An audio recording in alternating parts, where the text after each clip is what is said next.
여러분 안녕하십니까? C채널 뉴스입니다.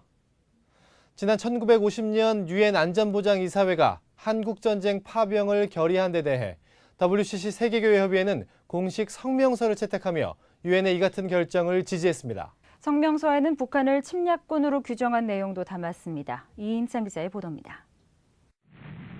지난 1950년 6월 25일 북한의 남침에 유엔 안보리는 긴급 이사회를 소집하고 남한에 대한 모든 지원을 결의합니다.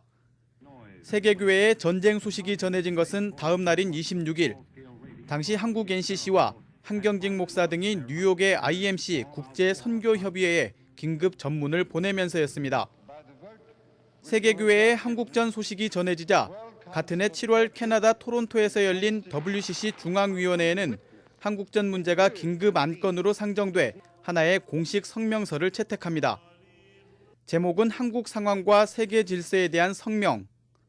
성명서에서 WCC는 유엔 한국위원회의 모든 증거가 북한군이 공격을 비밀리에 시작하고 계산 조정했음을 지적하고 있다며 전쟁에 대한 북한의 책임을 분명히 했습니다.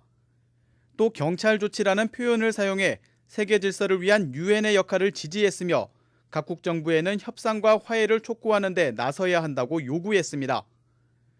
WCC 성명은 세계교회가 유엔의 군사적 행보의 정당성을 담보해주면서 유엔의 부담을 줄여주었습니다. 남쪽을 침략한 것은 범죄 행위다. 그 범죄를 막는 것은 경찰이기 때문에 유엔군이 한국 전쟁에 침략하는 것은 경찰과 같은 행동이다. 당시 성명서는 45대 2로 통과됐고 45개국 160개 회원교회들을 위해 채택됐습니다. 모건대학교 김홍수 교수는 관련 논문에서 성명서 채택 후 동유럽 교회와 중국 교회가 거세게 반발했다고 전하고 있습니다. WCC가 전쟁을 막기 위한 노력을 하지 않고 서방 국가 입장만 반영했다고 비판한 것입니다. 그러나 WCC는 국제사회 중요한 이슈에 분명한 목소리를 내야 한다는 입장을 지켰습니다. WCC 내에는 동구권의 체코라든지 헝가리 같은 몇 개 나라하고 중국이 WCC 이제 가입이 돼 있었는데 이런 교회들로부터 아주 강력한 저항을 받았습니다. WCC가 유엔의 한국전 참전에 적지 않은 영향에도 불구하고 일부 한국 교회 내에서는 WCC에 대한 용공 시비가 있는 것은 이해하기 어려운 부분입니다. 서울장신대 정병준 교수는 WCC에 대한 용공 논쟁이 1948년 설립된 ICCC 국제기독교협의회의 극우주의자 칼 맥킨타이어의 영향 때문이라고 분석하고 이것이 한국교회에 유입돼 신학적 논쟁이 아닌 정치적 논쟁에 이용돼 왔다고 설명했습니다. 역사적 사실을 의미한다기보다도 상당히 정치적으로 용공 시비가 이용됐던 그런 역사적 경험이 한국교회사 속에 있었던 겁니다. 6월 6일 현충일, 민주주의를 위해 싸운 순국선열과 유엔 참전군의 숭고한 희생정신을 기억하는 한편 62년 전 WCC 세계교회협의회를 비롯한 세계교회가 한반도 자유와 평화 그리고 정의를 위해 노력했음을 당시 WCC 세계교회협의회 문서를 통해 확인할 수 있었습니다. C채널 뉴스 이인창입니다. 한편 2013년 WCC 세계교회협의회 제10차 부산총회 평화열차 프로젝트 답사팀이 모스크바에 도착해 러시아 정교회 지도자들을 만났습니다. 정교회 지도자들은 평화열차의 북한 통과를 러시아 정부를 통해 설득하겠다는 입장을 밝혔습니다. 답사팀은 평화열차 프로젝트의 의미를 설명하고 평화열차 성공을 위한 러시아 정부와 교회의 적극적인 협력을 요청했습니다.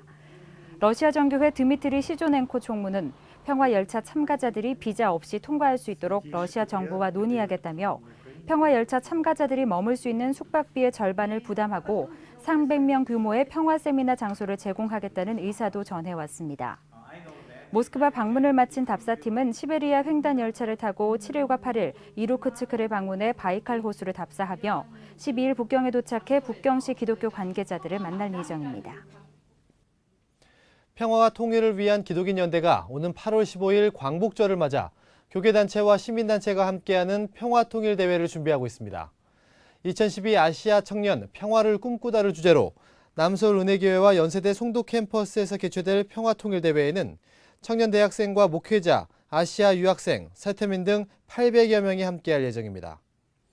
8월 14일부터 18일까지 본 대회 기간에는 아침마다 기도회와 평화 묵상을 갖습니다. 오전 시간에는 통일 전문가들의 강연, 통일 정책 토론회를 열며 저녁에는 토크 콘서트도 진행됩니다. 평통기원 관계자는 전문가로부터 청년 대학생들까지 평화 통일을 이야기할 수 있는 역사적 장이 될 것이라며 후속 프로그램으로 북한 어린이 돕기 수입 1% 모금액 집행과 청년 평화 네트워크 창설도 밝혔습니다. 다음 소식입니다. 검찰의 민간인 불법 사찰 재수사가 흐지부지 마무리될 분위기입니다. 전직 대통령 실장들에 대해선 서면 조사를 결정했으며 당시 민정수석은 수사 대상에서 제외했습니다. 이에 대해 정확한 진상규명을 촉구하는 목소리는 더욱 거세지고 있는데요. 지금까지의 수사 과정 조은희 기자가 정리했습니다.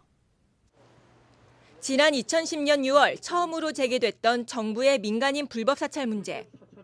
당시 국무총리실 공직윤리지원관실의 장진수 전 주무관은 청와대가 불법 사찰과 증거인멸에 개입했다고 폭로했습니다. 여기에 더해 지난 4월 KBS 새노조가 불법 사찰 관련 문서 2,600건 중 일부를 공개하면서 파장은 더욱 확산됐습니다. 당시 수사가 축소 은폐됐다는 의혹들이 본물처럼 터지자 검찰은 올해 3월 특별수사팀을 꾸려 재수사에 돌입했습니다. 하지만 검찰은 이영호 전 청와대 고용노사 비서관과 최종석 전 청와대 행정관을 증거인멸 혐의로 구속했을 뿐 증거인멸의 윗선은 누구이고 불법 사찰이 얼마나 광범위하게 진행됐는지 등에 대해선 지금껏 밝히지 못하고 있습니다. 검찰은 이상휘 전 청와대 홍보기획비서관을 소환해 불법 사찰 건으로 기소된 인사 대부분에게 사건 무마형으로 돈을 건넨 것을 확인했습니다. 하지만 돈의 출처가 어디인지는 명확히 밝혀내지 못했습니다. 더욱이 검찰은 증거인멸 과정에 관여했다는 의혹을 받고 있는 인태희 전 대통령 실장과 사찰 결과를 대통령에게 직보했다는 의혹이 있는 정정길 전 대통령 실장에 대해 소환 조사가 아닌 서면 질의서를 보냈습니다. 두 사람을 피의자로 보기 어렵다는 판단에 따른 것입니다.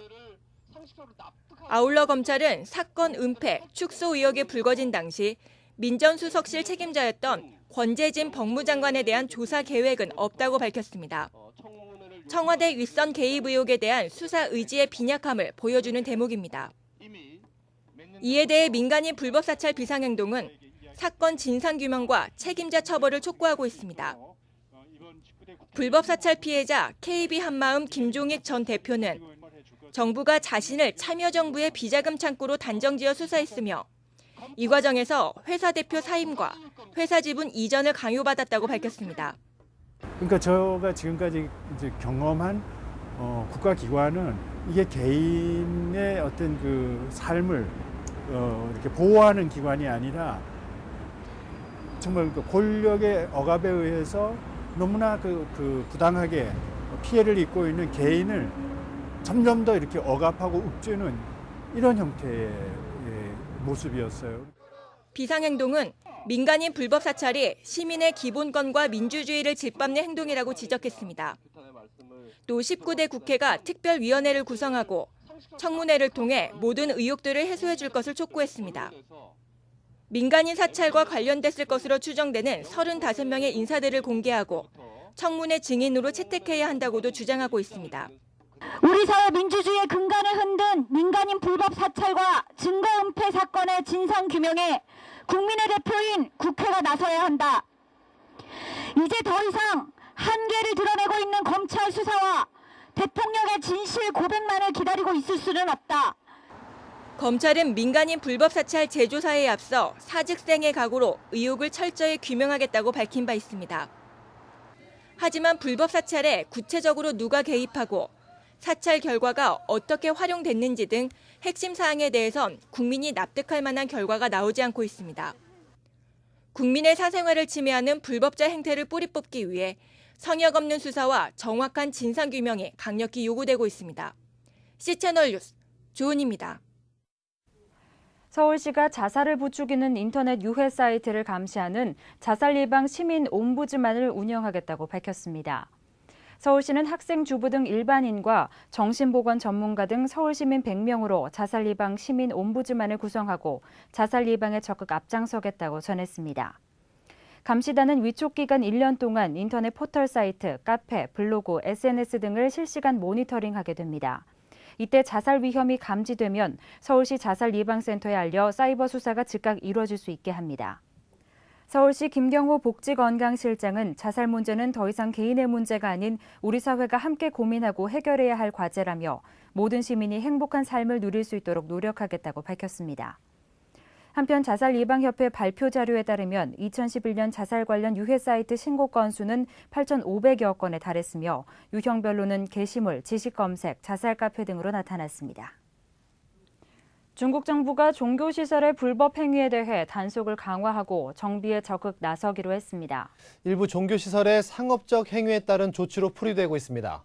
중국의 한 신문은 중국 국가종교국이 종교시설의 문제점을 지적하며 불법 행위에 대한 단속을 강화하겠다는 뜻을 나타냈다고 보도했습니다.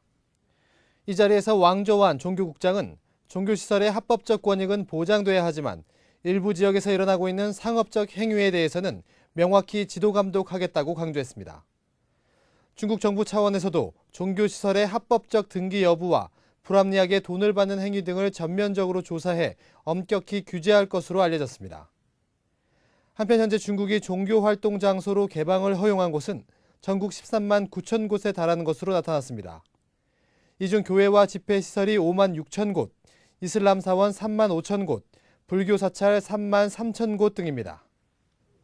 44개 통일 선교단체가 연합한 주빌리 코리아 기도 큰 모임이 열렸습니다. 참석자들은 민족 분단의 아픔을 회복하기 위해 청지기적 사명을 다하겠다고 기도했습니다. 교회가 꿈꾸는 통일을 주제로 열린 이번 대회에는 2천여 명이 참석했으며 여는 마당과 문화 마당, 비전 네트워크 마당 순으로 진행됐습니다. 군포 산울교회 이문식 목사가 말씀을 전했으며 탈북민들의 간증도 이어졌습니다. 참석자들은 선서문을 통해 민족의 아픔을 자신의 아픔으로 끌어안지 못한 지난날을 회개한다며 소명의식으로 하나님과 민족 앞에 바로 서겠다고 밝혔습니다. 주빌리 기도 큰 모임은 지난 3월 민족의 통일과 하나님 나라 확장을 위해 시작된 기도 모임으로 44개 통일 선교단체와 8개 지역 주빌리 네트워크가 연합하고 있습니다. 8년 전 사랑의 교회 대학부와 부흥 한국이 함께 통일을 위해 기도해온 것이 모체입니다. 이 밖의 뉴스와 날씨를 전해드립니다. 참여연대가 오는 11일 시민이 설계하는 2013년도 예산안 대토론회를 개최합니다. 이번 토론회는 정부가 주도하는 국가재정운용계획 수립을 위한 토론회에 앞서 시민사회가 원하는 국가재정 방향과 분야별 재원 배분을 둘러싼 쟁점, 정책적 대안 등을 다룰 예정입니다. 외교통상부가 세계 각국의 재생에너지 현황과 정책을 정리 분석한 2012년 주요국 재생에너지 현황 및 정책 책자를 발간했습니다. 책자는 국가별 재생에너지와 관련된 전반적 내용을 다루고 있어 국내 에너지 기업 등 유관 부처에 배포될 예정입니다. 질병관리본부가 전국 80개 안과 의료기관을 대상으로 눈병 발생 현황과 추이를 분석한 결과 유행성 각 결막염을 앓고 있는 환자 수가 1,019명이라고 밝혔습니다. 이 같은 결과에 대해 본부는 4주간 보고된 환자 수 평균치보다 12.75% 증가했다며 각별한 주의를 당부했습니다.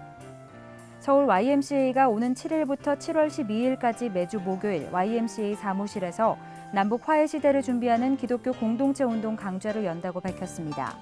감리교 신학대 이덕주 교수, 중앙대 장두식 교수 등이 차례로 강의할 예정입니다. 날씨입니다. 제주도의 비 소식을 제외하고는 전국이 맑겠습니다. 기온도 계속해서 30도 안팎을 웃돌 것으로 보이는데요. 기온이 오르면서 에어컨 사용량이 늘고 있습니다. 이런 때일수록 냉방병 걸리지 않도록 얇은 겉옷 준비하시는 것이 좋겠습니다. 아침 기온은 서울, 광주 20도, 부산 21도를 기록하겠습니다. 낮 최고 기온은 춘천, 대구 30도, 강릉 27도까지 오를 것으로 예상됩니다. 바다의 물결은 전해상이 1에서 2m로 일겠습니다. 주간 날씨입니다. 오는 금요일에는 제주도에 내리던 비가 전국으로 확대되겠습니다. 중부지방에서는 토요일까지 내리겠고 주일에는 남부지방에 비가 오겠습니다. 뉴스를 마칩니다. 함께해 주신 여러분 고맙습니다.